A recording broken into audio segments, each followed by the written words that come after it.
welcome everyone to our BP Endure Summer Virtual Seminars. And today we have the pleasure to have Dr. William Atkinson from Michigan State University. Dr. William Atkinson is professor of pharmacology and toxicology at his institution. He received his PhD degree in pharmacology and postdoctoral training at Northwestern University in the lab of Toshio Narahashi.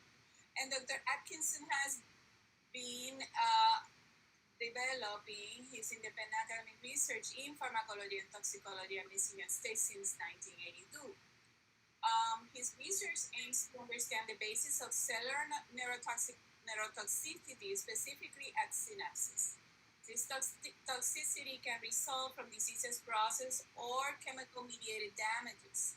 And the current focus in his lab is on GeneX environmental contributions to motor neurons death in amyotrophic lateral sclerosis, ALS, or Lou Gehrig's disease.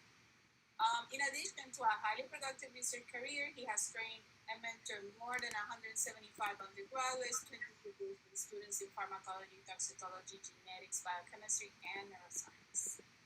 Dr. Atkinson has been a long-standing advocate of diversity in the sciences. He has created the Bridge to the PhD in Neuroscience in 2008, funded by NIDNS, and that program evolved into the present Endure program that is part of our network. And two programs have produced over 40 PhD students since its inception, and Dr. Atkinson received the prestigious 2014 Society of Toxicology Undergraduate Educator Award for his steadfast commitment to teaching undergraduate students in toxicology and toxicology-related areas. And in 2012, Michigan State University recognized his efforts with the Distinguished Faculty Award, and in 2019, he received another award of the Distinguished Neurotoxicology Award by the Neurotoxicology Specialty Section of the Society for Toxicology. So, thank you so much, Dr. Atkinson, for being here. And today he's going to talk about potential environmental contributions to ALS, role of glutamate-induced exitotoxicity. So I'm just going to go to his presentation. And thank you again. All right, thank you, Carmen. Well, thank you all for participating, students. What I'm going to do today is not give you a lot of data, but I'm going to spend a lot of time talking about the rationale for why we did these studies, the rationale as it relates to a neurologic disease, amyotrophic lateral sclerosis, or ALS, and to an environmental neurotoxicant, methylmercury. Okay, next slide, please. Sure. The outline that I'm going to use, I'm going to give you a fair amount of background in terms of Lou Gehrig's disease, the environment, ALS, methylmercury, its toxicity in motor neurons, glutamate receptors of the AMPA type, and then methylmercury and the AMPA receptors. And we'll talk about the rationale, a little bit about hypothesis. You won't get a lot of results, and then we'll talk about the significance and implication. Next, please. All right, this is from the website of the ALS Society, amyotrophic lateral sclerosis. And if you look at it, you see that the words are formidable, but you can break them down. So if you put A in front of anything, it means either none or a negative result. So we'll start off with none or negative, and then myo is muscle, and sclerosis means nourishment. So we have a lack of muscle nourishment. That's amyotrophic. Lateral just means outside of the spinal cord. And sclerosis is a hardening of the axonal process and the myelin sheath. It's probably not as accurate now as we'd like, but the disease name has stuck. This is known by the term motor neuron disease in Great Britain, and here is generally referred to as Lou Gehrig's disease. There is some degree of coordination or overlap with another type of disorder called frontotemporal dementia. And so this is something that's a little bit more Alzheimer's-like, and it's not seen in all ALS patients. And in fact, FTD can occur in the absence of ALS. But there are some patients who appear to present with combined symptomatology. Next. A number of famous people have died of ALS. And I updated this because the last few times I've asked students if they recognized any of these people. They said no. So let's see if you recognize John Stone, since he was one of the creators of Sesame Street. For those of you who follow professional sports, Dwight Clark was a very famous football player for the San Francisco 49ers. And Jim Catfish Hunter is a Hall of Fame pitcher for both the Oakland Athletics as well as New York Yankees. Most of you are probably familiar with Stephen Hawkins, who has just recently died.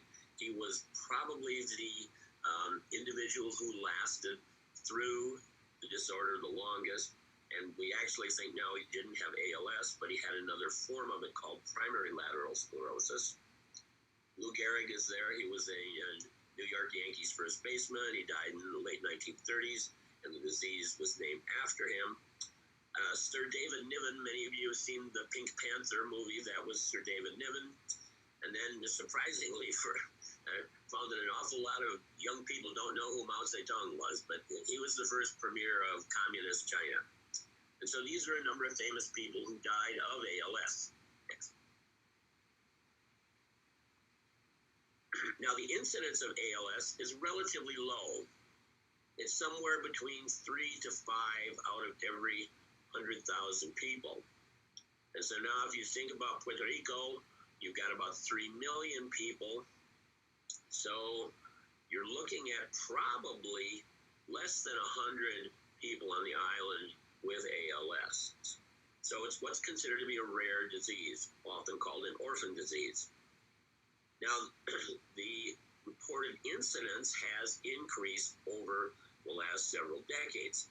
Now, we don't know if this is due simply to the fact that physicians now are looking for it more and are able to observe it, or is there actually some increase in the disorder, which might be related to dietary aspects, lifestyle aspects, or environmental exposure. Yes.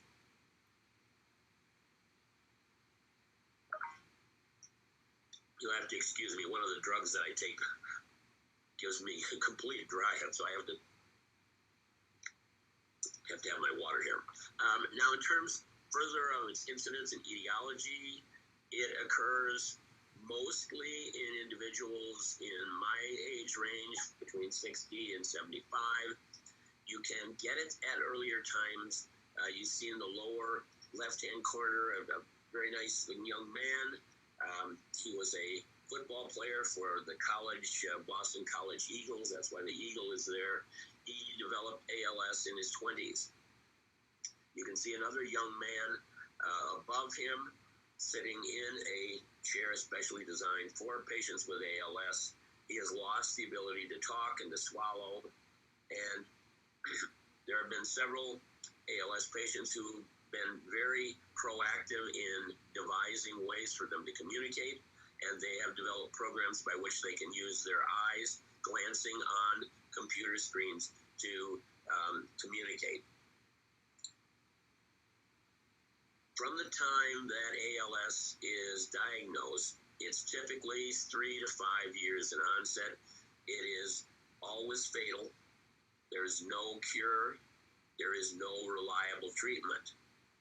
There has been a correlation with professional sports, both soccer and football.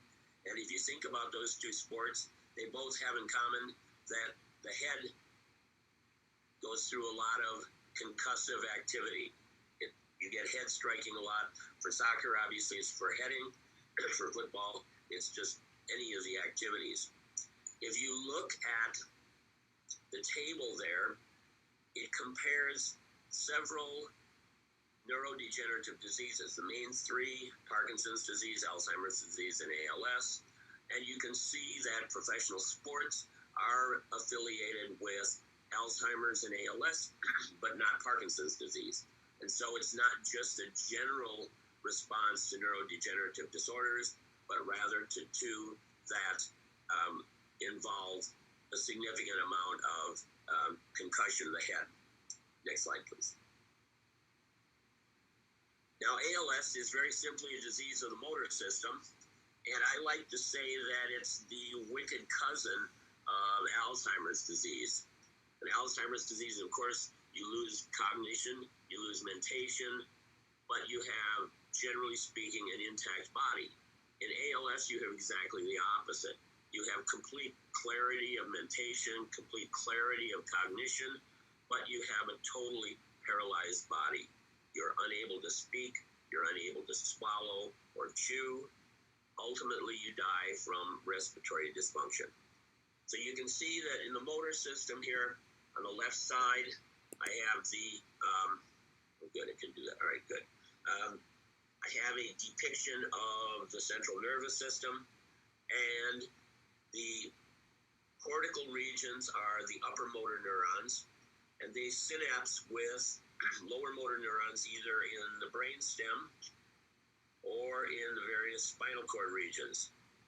In the brainstem, the synaptic connections go to what are called the bulbar muscles and nerves, and those are the nerves of that are associated with swallowing, chewing, speech. So the tongue, the cheek and jaw muscles, and so on. With the spinal form, you see that the nerves go out and they innervate the skeletal muscles in the lower limbs and upper limbs, and both are affected ultimately, with the diaphragm being the final organ that's affected. The ultimate target of the motor system is the neuromuscular junction, and that's shown for you here. You can see here are the skeletal muscle myofibers, and they have innervation by motor nerve terminals. And here you can see a micrograph using a stain for acetylcholinesterase and showing the actual terminal morphology. Within the terminal, there are a number of important cellular components. The first of these are obviously the synaptic vesicles, which contain, in this case, acetylcholine. The second are the folding or vaginations of the postsynaptic skeletal muscle, and these are where the nicotinic acetylcholine receptors are found. The interaction of acetylcholine with these nicotinic receptors is what is vital for normal neuromuscular function. Next, please. So to recap, ALS is a motor system disorder which involves progressive loss of muscle function. Neurons in both the brainstem as well as the spinal cord are all lost. Both the upper and the lower motor neurons are affected. There are varying degrees of effect for either the upper or the lower, depending upon certain variants of the disease. What you see in this slide here is that you're getting degeneration of the axon and the axon terminal, and when that happens, you get the sclerosis, the hardening, and the amyotrophic function. There are some voluntary muscles that are unaffected. It's interesting, you don't know why, and the muscles around the eyes are the ones that are unaffected. And as I said, that has been useful for some ALS patients to devise a way of communicating by using their eyes on a computer screen. This is one this is one sign which is pathognomonic for ALS. I will point out that ALS diagnosis is presumptive. We don't know for sure that it occurs until after death, and it's similar to Alzheimer's and Parkinson's disease in that regard. Okay, and you can see in the lower right panel here, you can see here's a normal motor nerve, and it's nice, clearly shaped cell body, and here The diffuseness is disruption of the cell body and probably microfilaments collecting. Next, please. In terms of the signs and symptoms, and I want to remind you that people oftentimes mix up signs and symptoms. Signs are something that can be quantitatively measured. Maybe not quantitatively, but can be measured. Symptom is something that the patient reports. So the signs and symptoms of ALS are shown here. Initially, is difficulty walking, and because of that, they may trip and fall. Then they begin losing more function in the legs. They start to exhibit problems with speaking, swallowing. They lose their ability to coordinate. Then ultimately, they end up in a wheelchair or recumbent. And finally, in the final stages, they have to be power lifted to move them around.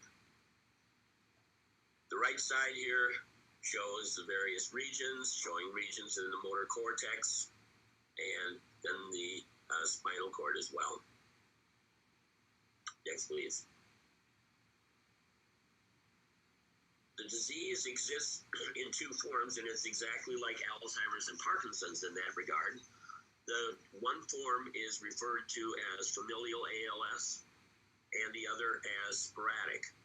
The familial form only makes up about 10%, maybe in some cases 5 to 10%. And the sporadic makes up, now we got this reversed, sorry. The sporadic should be 90 to 95%, and the familial 5 to 10%. And of that 5 to 10%, there's about 20% that are associated with a specific mutation in the enzyme superoxide dismutase 1. There have been multiple SOD1 mutations that have been reported, and over 100 overall distinct mutations have been reported, mostly in the familial form, but some do occur in the sporadic form as well. Next.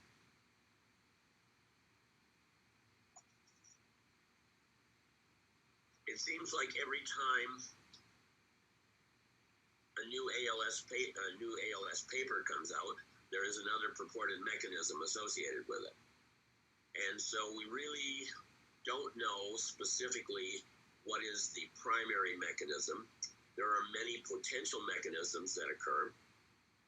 We do know that ALS is not what we call cell autonomous, meaning that it's not only related to motor neurons, that glia, both astrocytes and microglia, can also participate, and that several components, which includes intracellular aggregation of microfilaments, oxidative stress, the disorganization of the microfilaments, and then excitation or excitotoxicity can also occur. And interestingly enough, glia also experience excitotoxicity, and that likely occurs or contributes to the overall contribution to ALS. Next, please. Okay, so these are just leading then to excitotoxicity.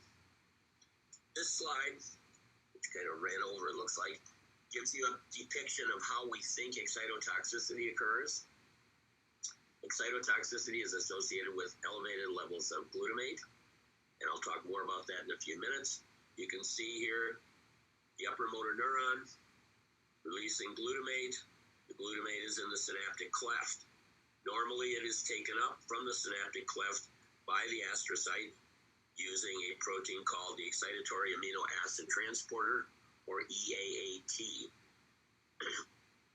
In the synaptic cleft, glutamate can interact with both AMPA and NMDA type receptors. This can lead to an increase in intracellular calcium, and finally, demise of mitochondria. And so all of these components contribute to some extent to the overall excitotoxicity. Next. there.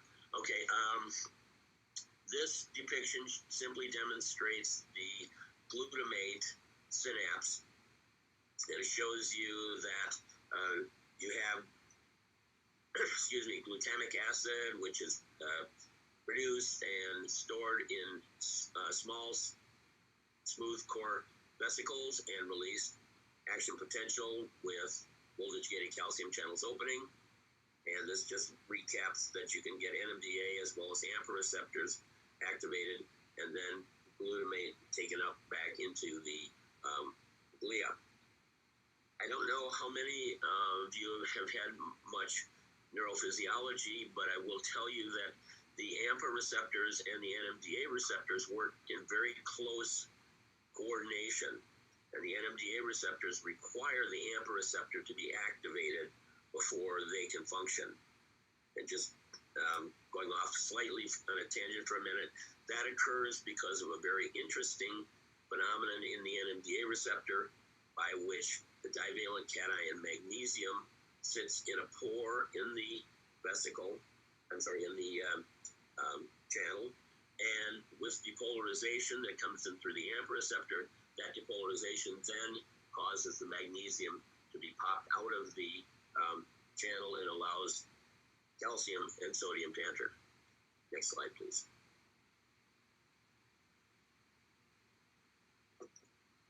This dendrogram shows the various types of glutamate receptors. There are a lot of them.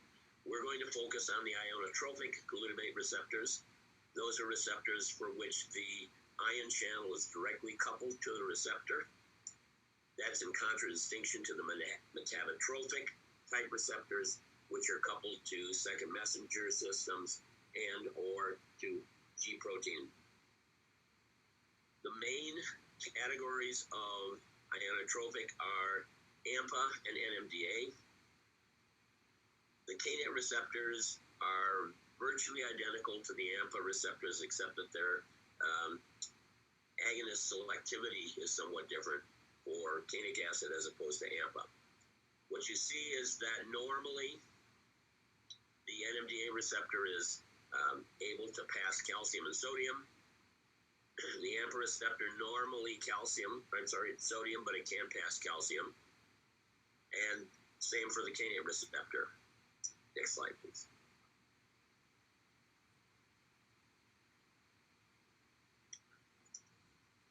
Biochemists love Western blots. Electrophysiologists love blips, as they're sometimes called, or current tracings. This slide shows you the contribution of AMPA and NMDA receptors.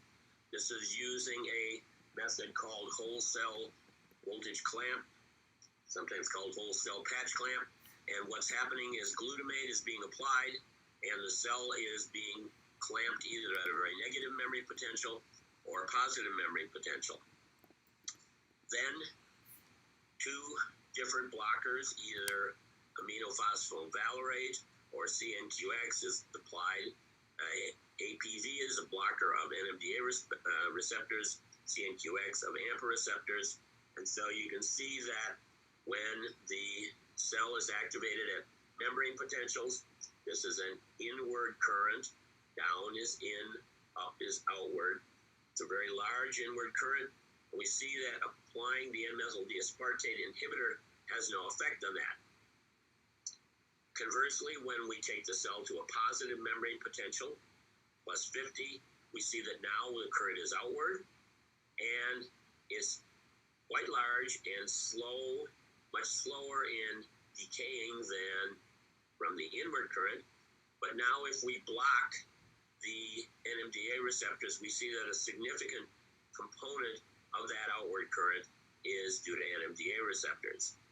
The reason there's no inward current is, as I mentioned before, the magnesium is in the pore, and at negative membrane potentials, it stays in the pore.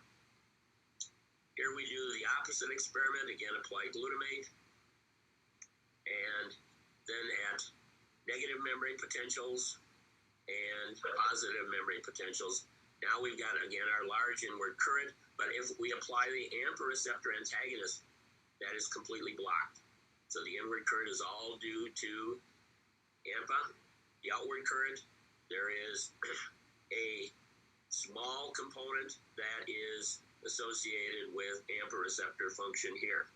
So I do this so that you get an idea of how these two receptors interact, and it is important for all neuronal function, motor neurons included. Next slide, please. We know that AMPA receptor function is important in the contribution to ALS. This experiment shows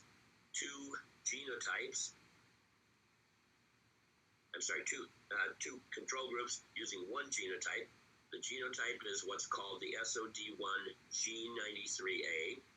When you see a notation like G93A, that means it's the 93rd residue starting from the amino terminus, and the switch, it's a single point mutation from G, which is the sign for glycine, to A for alanine. And we can see that the SOD1 G93A mice will develop ALS phenotype. That is determined by how long they can stand on a rotating rod, and it's just what it says. It's a small rod and the mouse walks on it. Sometimes you get ones that don't want to do that, but for the most part you can train them to do so.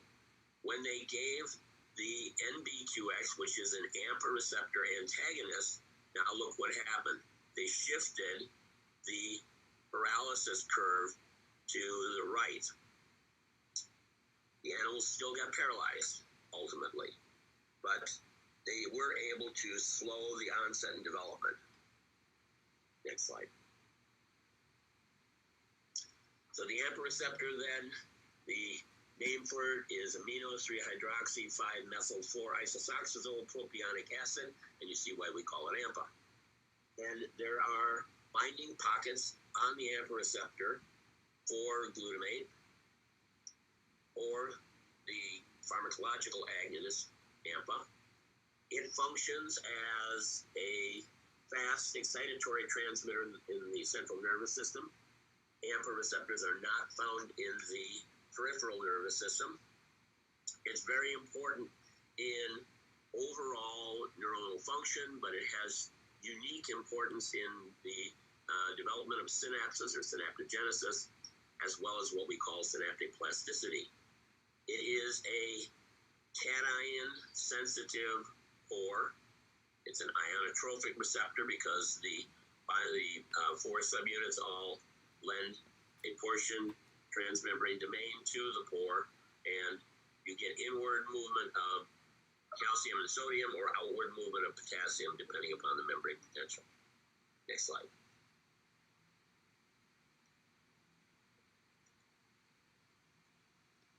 Further molecular diversity is associated with the AMPA receptor.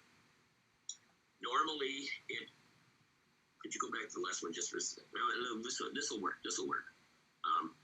You see that there are two colored components here. There are lavender and magenta colored, and they represent two different types of subunits. And we see that the receptor is what we call dimeric dimers. So it's made up of pairs of individual types of receptor subunits. It undergoes two post-transcriptional processes. So this is after the mRNA has been transcribed, referred to first of all as RNA editing, and that involves the action of a specific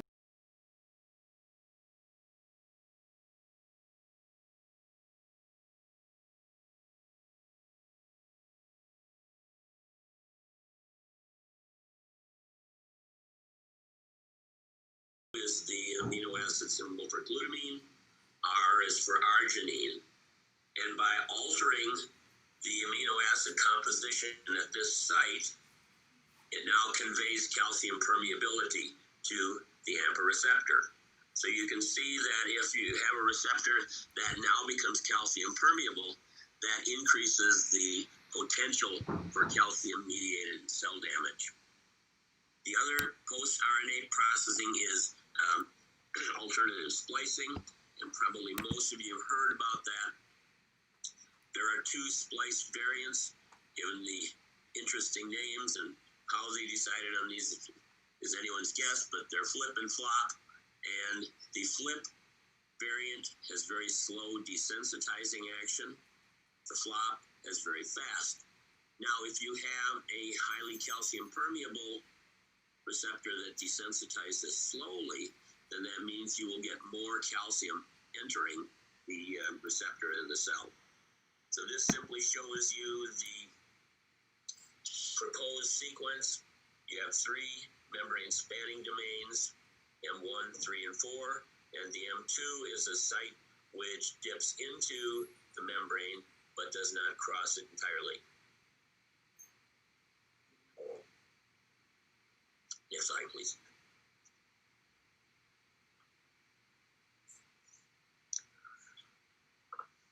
Okay, I basically alluded to this already, but this just shows you one additional aspect. You see the AMPA receptor structure and function. If the normal editing occurs and we get the GLU-R to arginine form, this is the normal function. No calcium goes through and the cell survives. If we do not get editing, and so we have the glutamine or Q form, now calcium can enter and we can get cell death. Similarly, if there are no GLU-R2 or now called GLU-A2 subunits, we also see neuronal death as well. So this is very important in terms of calcium permeability, and ADAR2, the RNA editing enzyme, is actually reduced in effectiveness in patients with ALS. And so that would tend to have more of the Q form than the R form available. Next, please.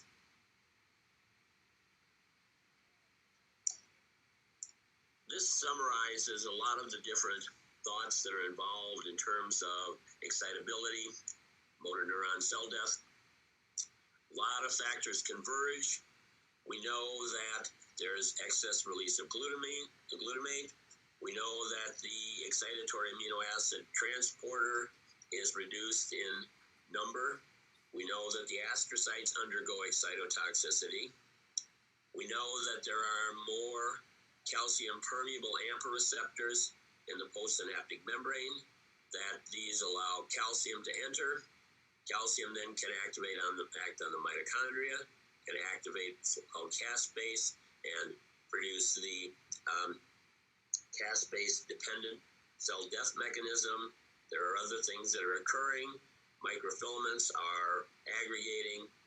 There are other neurofibers in the axon which are just becoming disorganized and degenerating as well.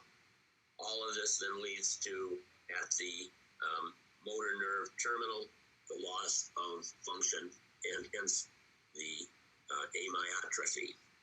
Next, please. Okay, where does mercury come in? I like to show this slide because this is what I call truth in advertising. Note the name of this restaurant in downtown Detroit is Mercury, and it's Mercury Fish and Chips, which is exactly right because that's where we get mercury generally in North America and most of Europe, for sure. Next, please. This is called the mercury cycle. It's useful to understand what's actually happening in terms of the environment with mercury. You have mercury in the sediment of the soil. Some of that is due to volcanic eruption. Some of that is due to release of mercury emissions from coal burning. Not much of a problem in the US or PR. A significant problem in Asia, especially in China and India. What happens then is that you get deposition into the atmosphere. As it rains, the mercury is put back into the environment.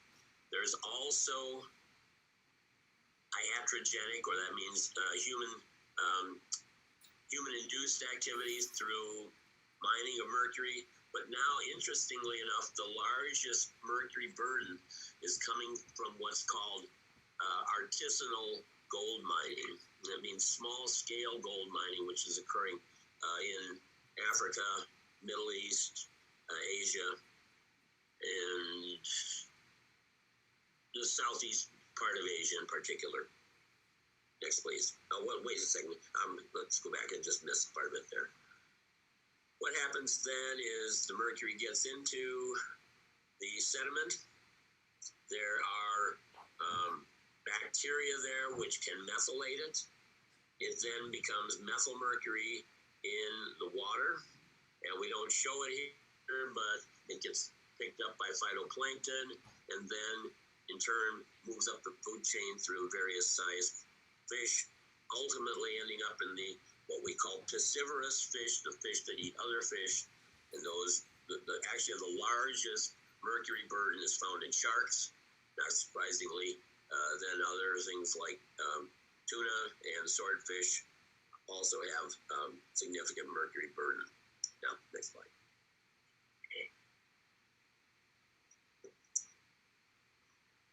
Mercury poisoning is still a health problem, and methylmercury is the predominant form of mercury found in the environment. You can see here a warning sign, and we have some of those lakes in Michigan where the fish are contaminated with mercury. You can also see here the increase in atmospheric mercury from 1850 on, and we are definitely getting an increase in mercury. Next, please. The most interesting, because it was something that nobody really thought about for a long time, use of mercury right now is in what's called artisanal gold mining. And this is small-scale gold mining families, people in a village. And what they will do is that they will get sediment from rivers, typically rivers, and then what they will do is they will use the process of amalgamation to get gold to bind to mercury. Then they take the amalgam and they heat it and drive off the mercury, having gold remaining that they then take to wherever it is the gold dealer or seller. Now, when this is happening, excuse me, there is no protection for anyone in the area that is that's burning off the mercury, so they are inhaling it. One form. Second form is as they put contaminated sediment back into the aqueous system, now they can get mercury poisoning through food or water. And finally, they're doing all this, if you look at the pictures, they're doing all this with no gloves on, nothing, and so they get dermal absorption as well. And so this is a significant means of mercury intoxication now, and one, as I said, that we didn't really think much about for a long time. Next, please. This shows you some actual pictures. Here, he's heating it to burn off the mercury. Here they're making the amalgam. Here they're actually collecting the sediment and small rocks to get the mercury from. Next, please. And why do they do this? Well, the price of gold has gone up considerably. If you are in a small village and you don't have a lot of other opportunities to provide for your family, this is one that can be certain. And so you can see that the amount of mining area has gone up tremendously, as has the price of gold and the import of mercury into these countries. Where are some of the countries? Peru is a major producer. Colombia is another. China, India, Indonesia, those are all countries that have significant amounts of artisanal gold mining. There are a couple in Africa as well. Next slide, please. All right, what does mercury do then in the central nervous system? It affects nervous system both acutely and chronically. Poisoning involves motor dysfunction, and that's related to the granule cells in the cerebellum, and this shows up as ataxia or drunken-like walking. Sensory dysfunction is associated with the hands, and it's described as hand in glove. So if you touch something with a glove, you know that you can't feel the fine sensations that if you have your hands, and the same thing with your feet. And so this sensory type of effect occurs, and it's mainly associated with regions called the dorsal root ganglion. And then visual impairment, and visual impairment is a constriction of the visual field, and that's associated with the occipital lobe in the cortex. There are some other aspects that we'll leave for right now. Next, please. All right, we've already talked a little bit about the motor cortex and circuitry.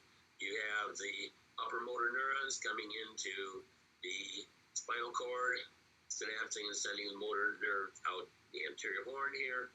Then you have the reflex arcs that are associated with sensory and muscle function combined. Of course, the clearest one is you touch something hot, and before your brain even really registers it, your hand is off of what's hot, unless you have sensory dysfunction.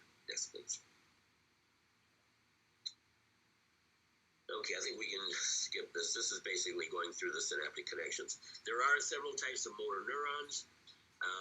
They are labeled A, B, or alpha, beta, gamma, and delta.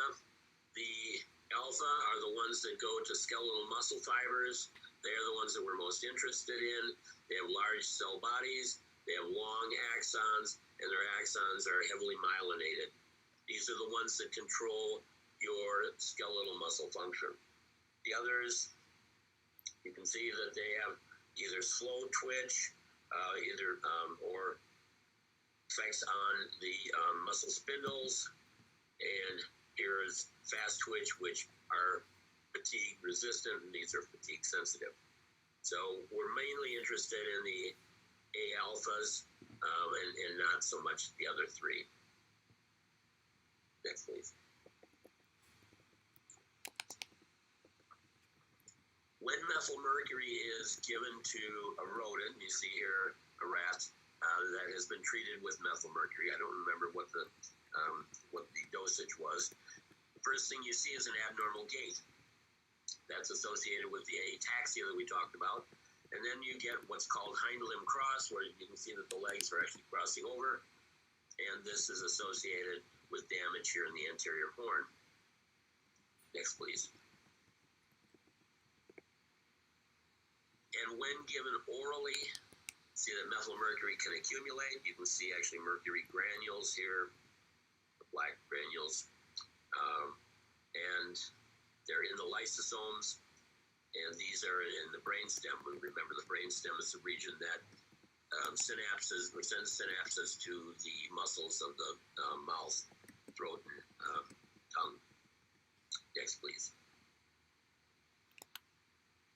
And again, you can see that it's showing up in the large diameter motor neurons, but not in the smaller ones. And you can see a loss of motor neurons in the anterior horn from the spinal cord of an animal that was treated with methylmercury. So the point is that there are effects, even though they're not the normal ones that we associate with mercury toxicity, but they do occur in animals that are treated with methylmercury. Next, please.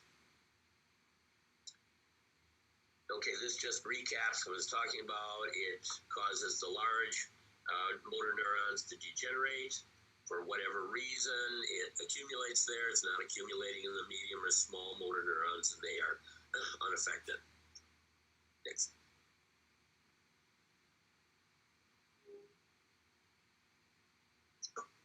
So the obvious question is, so what?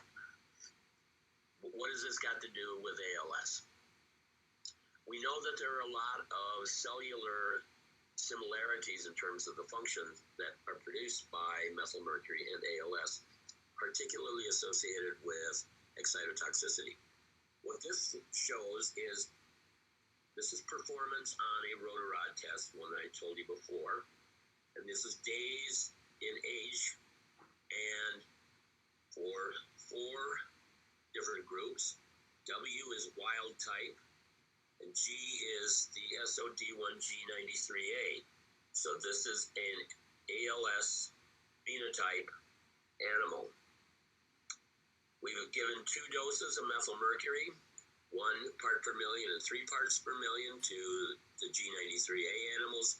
We've used the same high dose on the wild type, and we've asked, how fast does motor dysfunction as associated with rotarod failure occur? Well, first thing to notice is that if you have a wild type mouse, even if you give it a very large or relatively large dose of methylmercury, it never fails the rotarod test. So there's no non-specific action here. If we take a G93A mouse and give it nothing, it develops the ALS phenotype and fails the test after about 115 days. If we give it 1 or 3 parts per million, you see that we shift the curve to the left, and that now the development of ALS phenotype occurs more rapidly. It still ultimately goes to complete paralysis, but it takes longer to do so. Now, in this side, we are examining the contribution of 2 types of AMPA receptors to increase in intracellular calcium. Remember, that was one of the features of excitotoxicity. And again, we have our 4 groups. Here's the wild type. Here's actually we have 5. Wild type was nothing. Wild type was 3. G93A with no methylmercury, and 1 or 3. And we can see that simply being a G93A mouse is going to have a change in the intracellular calcium levels. But if we now use and these are generic AMPA receptors. Now if we use a specific inhibitor of calcium-mediated AMPA receptors, we see that, yes, there is some in the G93A that are untreated, but that there is a concentration-dependent increase in calcium-permeable AMPA receptor contribution to changes in intracellular calcium. Then next, please. Yep, we can go on. This is a very recent slide, and it is showing the increase in intracellular calcium by using something called single-cell microfluorimetry. And again, we have our wild type group. Then we've got the SOD1G93A. And here we have another group, the human wild type. Since the G93A is a humanized mutation, we use this group to be sure that simply producing a transgenic mouse with a human transgene would not affect the overall motor function. And here we see the development as we apply intracellular calcium and measure it. We can see that there is a marked increase in the G93A animals, but neither the wild type nor the humanized wild type are affected. The maximum fluorescence is higher, This hasn't been, we haven't done the stats on this yet, but this is higher than the other two. The time to peak, surprisingly, was not different. So the changes in intracellular calcium were occurring with about the same time course, but with an altered level of response. Next slide, please. Okay, this is a little complicated, so I'll walk you through it. This is, again, a whole cell voltage clamp recording or patch clamp recording. And what we're doing here is we're measuring the AMPA current. So we stimulate the cell to record the AMPA current. And here's our G93A control. And when we apply methyl mercury, now we get a much larger AMPA receptor current. Now remember, a larger AMPA receptor current will mean more excitotoxicity. And so we can see that we're getting an increased receptor function here. You can see it more readily here for a long time frame, where the amplitude of each of these inward currents is quite small in the G93A animals, but it's much larger in the methylmercury animals. And we can see both from the stimulated AMPA current, and this is a spontaneous EPSC, which means an action potential was not involved, and that's what are shown here. Next slide, please. We're getting close to the end. So we use this single cell microfluorimetry to allow us to measure changes in intracellular calcium. This utilizes a fluorophore called Fura-2, which binds in high affinity with calcium, and when it binds, the Fura-2 fluoresces. And so this is a way to measure the intracellular calcium in an individual cell. Next slide. And next slide. This is just showing that the calcium enters, and once it enters, it binds to the Fura inside the cell. Okay, next slide.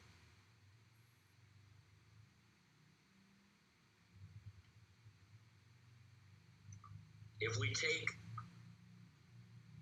a cell, and in this case, this is a human-induced pluripotent stem cell, which has been engineered to produce a motor neuron morphology, and we apply methylmercury, we see that we measure the time to onset of a increase in calcium. We see that there are two phases, one that occurs quite quickly, less than 2 minutes, and one that takes about 7 minutes, and they have different sources. And if we apply this calcium permeable AMPA receptor antagonist and acetylspermine, we do not affect significantly the early phase, which is due to release of intracellular calcium, but we do significantly affect the second phase, which is due to calcium entry. So once again, methylmercury through actions on calcium permeable AMPA receptors is contributing to increases in intracellular calcium, which can in turn produce excitotoxicity. Next slide, please. This simply shows what an experiment looks like. We're measuring fluorescence as a function of time. Continually in a cell, we give it a little pulse of potassium to ask if it's awake. And if it is, you get a depolarization, and then the cell buffers it. And then we apply methylmercury, and here you can see these two distinct kinetic phases. And next slide. First phase is due to intracellular calcium release, mostly from IP3 sensitive stores. Then, next slide. The second phase is associated with calcium entry through ion channels, which are both ligand gated and voltage gated. Next slide. And this shows the composite data then for mouse motor neurons. And you can see that with low concentrations of methylmercury, this is much lower than you would have gotten through normal poisoning, that you get an increase in calcium, and the time to onset is reduced as the concentration is increased, so it's occurring more rapidly. And you can see here that if we, excuse me, give a glutamate receptor antagonist during this second phase, that we will prolong the response. But it's not only AMPA receptors, which would be the gray ones here, but also NMDA receptors shown here. Okay, I think we're just about at the end. Next slide, please. Okay, one other response that we examined was the ability to affect the expression of AMPA receptor subunits, and that's shown here for the brainstem, which would be for motor neurons, and the cerebellum, which is a typical target of methylmercury. And you can see that there are changes in expression of glutamate receptor subunits. Can't read this because there's some little thing right over it. Let's see if I can't get rid of it. Okay, well, you can see that there are GLUA1, 2, 3, and 4, and there is an increased expression of GLUA2, which is the important subunit for determining calcium permeability. However, if it is not edited, then it will have calcium permeability. And the effects are more pronounced in the brainstem than in the cerebellum, but they occur in cerebellum as well. Next slide. We can skip this. And we can skip this. We talked about that one enough. So to summarize then, the AMPA receptor mediated increases in calcium are associated with the effects of methylmercury in the human-induced pluripotent stem cells. Next. And here you can see an increase in intracellular calcium as a result of methylmercury. Next. And again, the AMPA receptors contribute to this. And here is the N-acetylspermine, and that it affects the second phase, which is associated with calcium entry, but not with the IP3 sensitive. And that makes sense given its action. Okay, next. Okay, let's move on. We're getting to the end here, so. And next. Okay, so then in terms of potential toxic mechanisms, there are a variety of them, but certainly actions occur relative to changes in intracellular calcium in the upper motor neurons. This can cause more glutamate release. More glutamate release can interact then with the lower motor neuron, with both the NMDA and the AMPA, calcium permeable AMPA receptors, leading to more calcium, leading to release of calcium from the IP3, as well as increased influx. And this in turn can lead ultimately to mitochondrial damage. It can also affect the release of acetylcholine at the neuromuscular junction. Next. All right, so exposure in vivo or in vitro, we get changes in AMPA receptor RNA editing. We get this biphasic increase in calcium, which is associated with calcium permeable AMPA receptors. And these